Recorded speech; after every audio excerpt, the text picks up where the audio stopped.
Hey guys, welcome back to the channel. I'm going to start doing some homeschooling videos now that I'm 2 months into homeschooling. We did a little video of us setting up this room, so I'll just show you it's done now and kind of what we've been doing in here. So this used to be our foster care room. We are no longer foster parents. I'm not sure when the video about explaining that will come out or not, before or after this one, but we are no longer foster parents. This used to be our little guy's room, and as soon as he left, we changed it real quick, didn't we? Keeping all of our supplies here. I'm only homeschooling this little monkey right now, but we will be homeschooling Marissa soon when we move. And this is kind of Rosie's section. We just are teaching her a couple things also. She goes to preschool a couple mornings a week, but I'm trying to teach her also. Lilia also has her keyboard in here. She is learning. So I wanted to share with you guys our curriculum. I'm gonna show you the curriculum. Stop. Okay, so I wanted to show you the curriculum now that we are just finishing up week 8. I can't believe we've homeschooled for 8 weeks already. We always start with Bible pretty much, so we've been doing this one here. God always keeps his promises, unshakable hope for kids from Max Lucado. And there's one story left in here, but this has been a really good book to go through. Lots of verses. Did you like this one? Yes. Yeah. And we're going to do, the next one is called the Brave Girls Devotional. So that will be what we start next week, or maybe even this week, because we'll finish this up tomorrow. So we always start with that. The Good and the Beautiful is the curriculum that we chose. Sorry, this is going to be a little rocky because my stand is on this table. This is like a permanent setup for us because we're only going to be living in this house for a couple weeks. So this is not like the homeschool room of my dreams, but I love having a room. We have a pretty big bedroom, so we did this, set up a little space in the corner of our master bedroom just to keep the babies away from all of our stuff. And I know people do it just at their kitchen table and whatnot, but for me, it's really important to have a room where I can just keep the little ones out of. But anyways, we chose the Good and the Beautiful curriculum for language arts, math, science, typing, handwriting. I'm not typing. Yeah, your typing is Good and the Beautiful. Oh, I thought I was a different. I think that's it. We didn't do their history geography because we are Canadian, so we wanted to do a more Canadian focused history geography. So we are doing, what is this called? The Great Canadian Adventure. So we've already done Ontario and we're working through Manitoba right now. As far as the Good and the Beautiful math, a few weeks into it, we were getting really frustrated, weren't we? Yeah. So, and we're not exactly sure if she's just behind where she's supposed to be at because of school last year. Math is not her favorite subject. Math is not my favorite subject either. So we just went back to, so I had picked up this one when COVID hit back in March. We were staying with my parents because we were selling our house at that time. This is just a Disney one, but this is Canadian classroom curriculum. It's for grade 3. So she was only in grade 2 last year when COVID hit, but we picked up the grade 3 knowing that I would probably be using this for next year. And we also got grade 2 for my daughter, Marissa, who was in grade 1 at that time. So they had done a little bit in here. Anyways, I'm not sure if we'll stick with the Good and the Beautiful math. I feel like there's a lot of fluff to it, and that's just for a child who doesn't love math. It just hasn't been, like, do you like the games and stuff that are in it? Yeah. Yeah, she likes the games, but like, for example, there's a lot of like rolling the dice to make your own equations and like a lot of fluff like that we're just not really enjoying because it's not her favorite subject and it's already kind of painful to get through.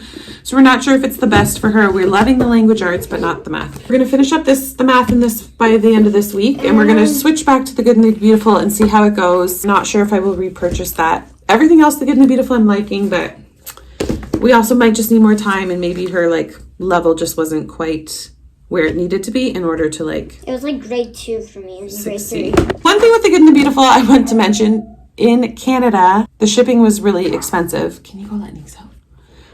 I decided to print things myself. No. The cost of printing all of this and the ink, I spent way more than I would have spent in shipping. I have my own binding machines and I bought some of these off Alibaba. So I bought a whole thing because I was like, yeah, I'll use a bunch of them, so I might as well buy. But yeah, so if you're in Canada and you want to use it, just pay the shipping. It is so much more worth it. And the dog just woke up the baby. So it comes with, again, we just printed this out on paper. It would have been much nicer to just get the book, but this is the poetry book, I Sat by the Sea, that it comes with. She's really enjoying doing this. I've never done poetry with her. I don't think they really did a whole lot of it at school. So this is the level 3 reader that comes with it, and we just finished up the first. So we are about 30 less. We're just finishing up Unit 1. When we had our foster care goodbye, we've kind of gotten a little bit behind with language, so we should be ahead where we are. We are doing a Monday to Thursday schedule, taking Fridays off and using Fridays like as a catch-up day and for more fun. Activities like art. Yeah. Typing. Art, typing, things that she does on the computer. We try not to use the computer a lot. That was the one thing that I really didn't want to be a part of virtual learning through our classroom. I didn't want her on the computer all day long. So we do little things like today she wrote a book report and I let her use Google Docs to write it up rather than writing it out. But we are trying to do a lot of just paperwork. So she just finished up the Native American section of this reader. How they lived, yes. So there's several different stories within here. And then I love that it's an open and go curriculum. So it tells me what I'm supposed to read to her. It tells her what she's supposed to do. And then there's usually a page back and forth of independent practice that she works on. So we're really loving the language arts. We'll definitely continue with that. Like I said, not sure about the math. Can you bring that other white basket over? So in here we have Spanish. So we haven't really done this yet, but I got both the creative writing level 1 and level 2. So this is something she would normally do on a Friday. But again, because we just said a foster care goodbye, I was doing tons of drives like to another city over back and forth. Like it really kind of set us behind. So we want to make sure we're all caught up before we start things like this. But this is like poetry, brainstorming. Like just look how pretty this is. This is why I love this curriculum. It's just got these really beautiful old-fashioned photographs and all fun things. So we're going to start working on this. We haven't really done that yet. She's also doing music. So we chose this Dr. Mozart. I just got these off Amazon. Where is your 1A? Anyways, she's not working on 1A. This is 1B and 1C. As well, she does 20 minutes to half an hour of practice on the keyboard every day. And then she has another book also that a family friend of my parents made, or my in-laws. And then we're doing the Good and the Beautiful handwriting, which she really likes. This is level 3. We also got the Good and the Beautiful arts and crafts, which just has different ideas. Of course, you can just get these off Pinterest, but I thought it was really neat. It's got all sorts of cool, fun ideas to do in there. So we've only really done this so far because we've just trying to be getting ahead on the core subjects, but that'll be like a Friday thing. You can pick out something actually from there to do on Friday. The other one we're doing is the Good and the Beautiful typing. Sorry, Rosie's up for her nap, so you're gonna hear her screaming in a second. Come on out, Ro! But I just, instead of printing that out, because I already spent so much on ink and paper and binding, it was a little ridiculous, I just opened that up as a PDF file and let her practice her typing on the computer. So she's doing typing level 1 from the Good and the Beautiful. For Spanish, we are doing this, which is pre-K 1, which she's obviously older than that, and some of it is very basic for her. Like it's, color. There'll be 6 pages of the color and different coloring things. So we do this on her easier Spanish days, and then on our harder Spanish days, we're doing the Everything Kid Spanish book. So this is the textbook I used when I learned it. I was in school for Spanish school up until COVID hit, and it was a really great and highly recommended by my teacher. This does seem quite advanced for her, so we just are working through it slowly. I know once we're living there, she'll get it a lot quicker. We also have this 52 weeks of Spanish, and again, all of these are just off Amazon. And then I got 4 sets of flashcards. So we'll work through the flashcards. So we have Ready for School. We have the alfabeto. We have, these are these ones. This is just basic Spanish words. And then we have sight words in Spanish. So, we're just working through these, and they're basic, El Sol, and they have the sun. But these ones have colors, numbers, all of that. So that is what we are doing for Spanish, which isn't, I know a lot of people don't do that, but like I said, we're moving to a Spanish-speaking country. So this is kind of essential for us. I would like her also to know French because it is Canada's second language. I learned French in school. I forget it all now. We don't live in a French-speaking area by any means. But hopefully when she knows Spanish, it'll be easy to learn French, and that'll be something she learns maybe in her high school years. What? But yes. Actually, I was thinking about that this morning. Like, if I knew French, I would know Spanish, I would know 4 languages because they also speak Rosie language. Rosie language. Our 3-year-old has some speech delays, and she said she's got her own language, but Lilia and Marissa understand her the best. Sorry, I had to do a little timeout. Marissa just got home from school. So the other thing I wanted to show you guys was this is my little binder that I have made. I would like to do this digitally. I actually hate having this big thing now that I've switched all my planning to digitally, but I just wasn't prepared enough to like design my own, or I didn't want to buy one because I know how to make them myself. So I just went to various homeschool mom sites that had free printables and made my own. So it's working pretty well, the system I put in here, but I will definitely make my own and turn it into a digital format because it's just kind of big and bulky. So in the front, I just have some extra, I used to use this as a Bible journal, so I've just kind of repurposed this for my homeschool planner journal. So I just have little sticky tabs that I'll mark different pages that she needs to do. I'll use this to put any thing that I need to hole punch and put away in her binder after.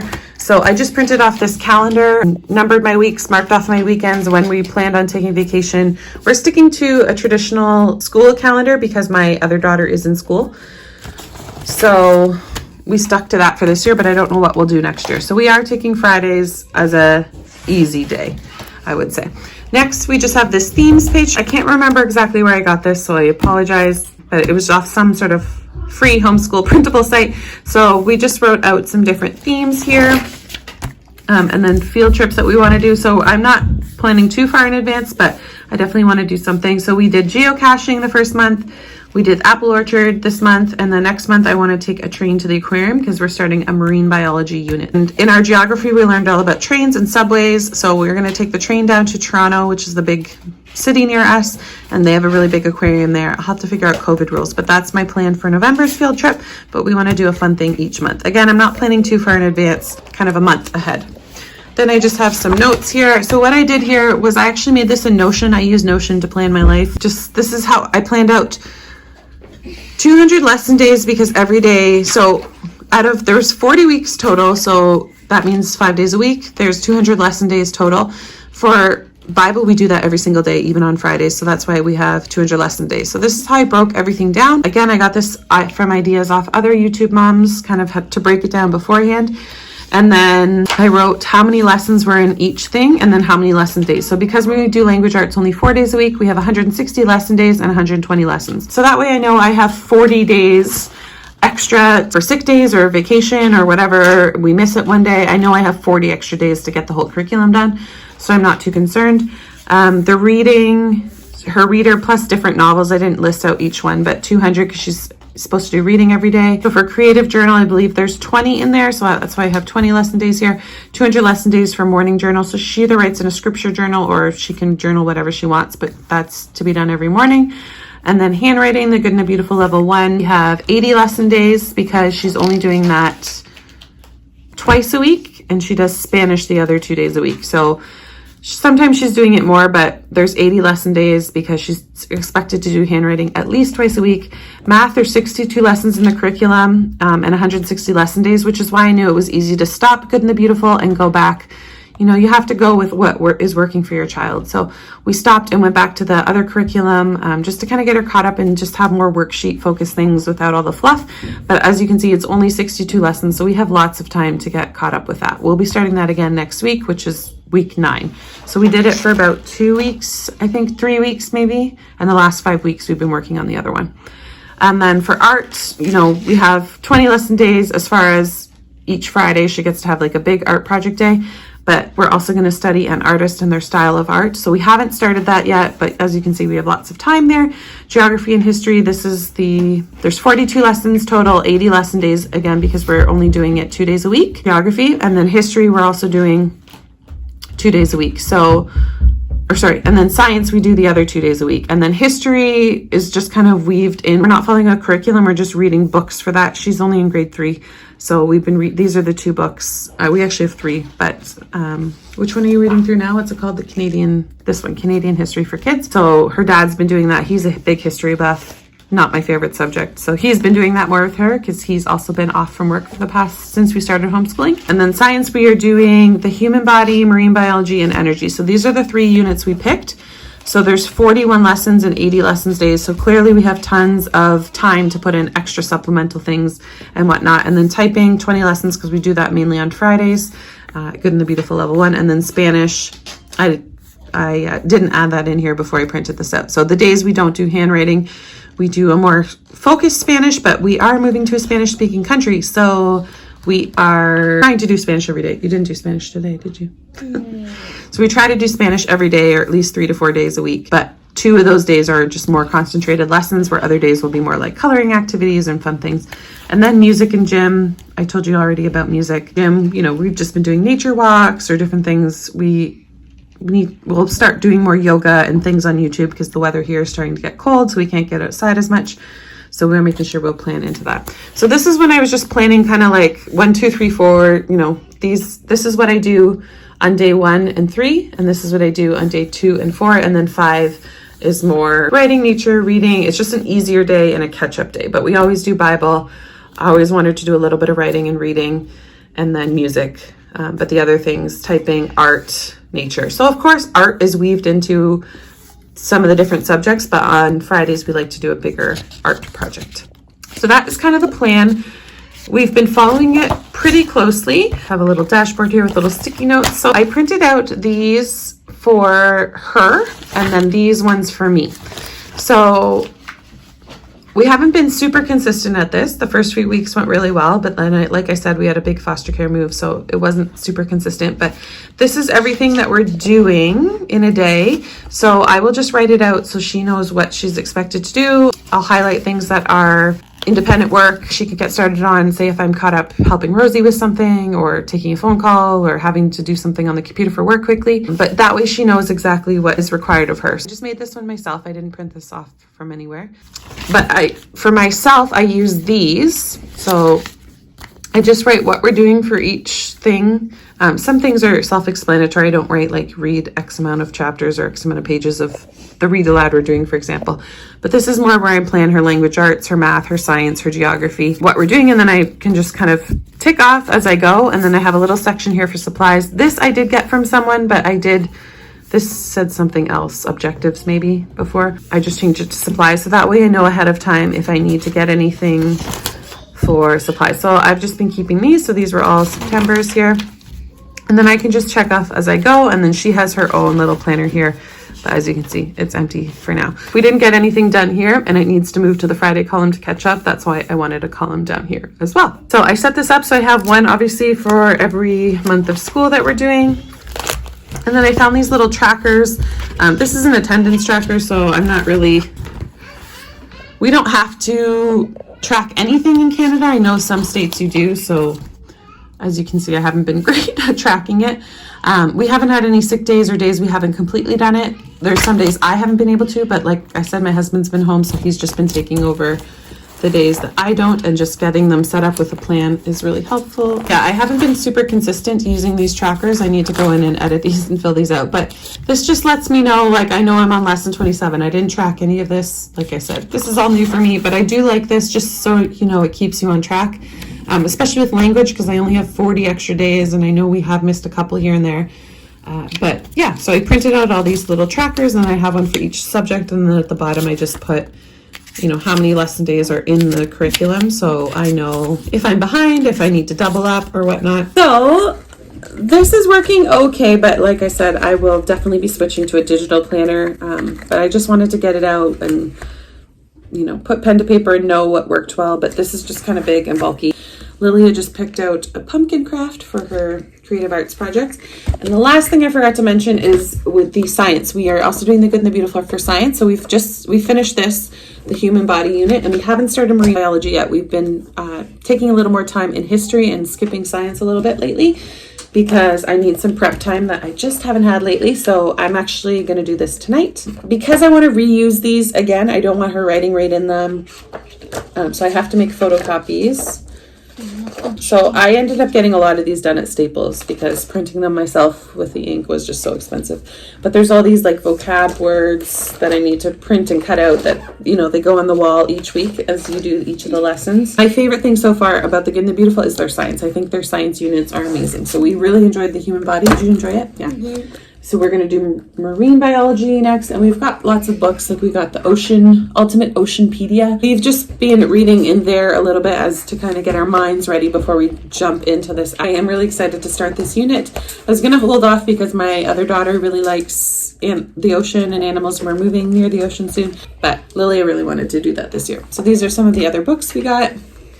Curious questions and answers about the ocean. Oceanpedia. Oceanpedia, which we've been reading through as we kind of prepare for marine biology. This one, like, Under the really Sea, which is a really cool book. It like has flaps. It has flaps and yeah, you can tell them.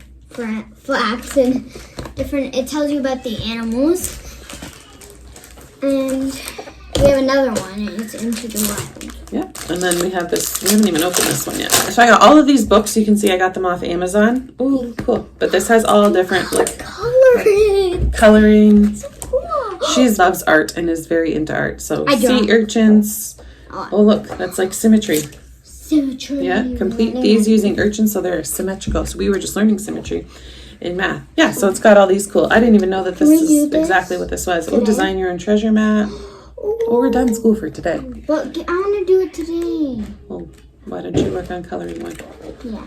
Anyways, so we definitely are supplementing. We're not following the curriculum only because we are moving to a country where it's not going to be easy to access books. No Amazon.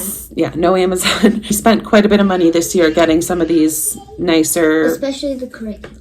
Yeah, the curriculum and just getting some nicer big books that we'll transport down and be able to use throughout the years. And then when we come back home for visits, we'll have to stock up. That'll be part of our home visits, is stocking it for homeschool, because we really won't have access to that kind of stuff there.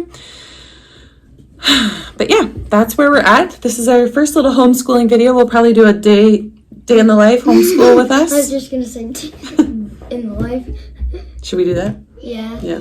And yeah, we've got lots of fun ideas. So I'm by no means an expert. Obviously, I'm only 2 months into homeschooling, but are you loving it? Yeah, Lily is really loving it. I'm also really loving it. I really like how intentional the extra time we get together, right? We get to spend a lot of extra time, just like intentional one-on-one time together, which is really nice, especially because Marissa's in school. Rosie goes to daycare a couple mornings a week. And, you know, when they were in school, of course, I was like involved in their education and helped them with homework. But now, obviously, I'm super involved. There's no homework in grade 3. Yeah, her teacher. In grade 2 and grade 1, no homework. Yeah, no her homework at all. No, you got some. No, just like in grade 1. Yeah, just a tiny bit. In grade 1 and in kindergarten, you did.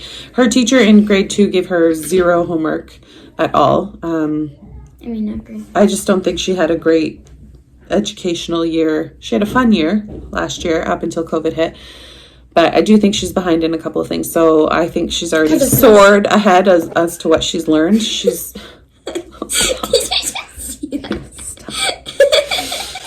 so anyways, we are loving homeschooling. I love it because I like being in control of her education, knowing exactly what she's learning, you know, weaving the Bible into all of her learning, being silly with her. She's a goof sometimes. Overall, we're really loving it. She's enjoying it. She's feeling like she's learning a lot more. She loves the projects. Are you excited for when Marissa is homeschooled with you? So it's more like a classroom and it's not just you? Or do you like it being one-on-one? Okay, now she's just being silly. In the middle. Yeah, because there's some ways where it's one-on-one. Like I look at some of the projects and I'm just like, this would be so much more fun with other kids. So I'm really looking forward to next year, but I'm thankful that we've had this first year so far that's just me and her. We likely are moving in January, so Marissa will finish out her semester. For here, our kids are broken into 2 semesters. So she will finish out till Christmas at her school, and then I will take over homeschooling her. And I didn't buy level 2. I'm hoping that I can just pop her right into level 3 kind of midway through. And then, like I said, we have those other supplemental books that I picked up COVID last year that we'll probably start with for her. But I want them to be, they're only 17 months apart. So I do want them to be on the same age. And I think Marissa will be able to study a level up from what she's at. She's a great reader. They're both amazing readers. Lily is already reading pretty big novels. And she can read a book in a day. She enjoys reading. So I think they'll do really well. So overall, loving homeschooling. Let me know if you want to see other homeschooling videos. Send me an email or me over on Instagram and let me know over there. It's lovemother.co, C-O, because you can't leave a comment here. YouTube has taken away my comments again. But yeah, let me know what you want to see as far as homeschool. We'll probably plan to do a homeschool day in the life of this silly goof. So I won't be silly then. You won't be silly? You'll be serious? But yeah, thanks for watching, and we'll see you on the next video. Bye, fans.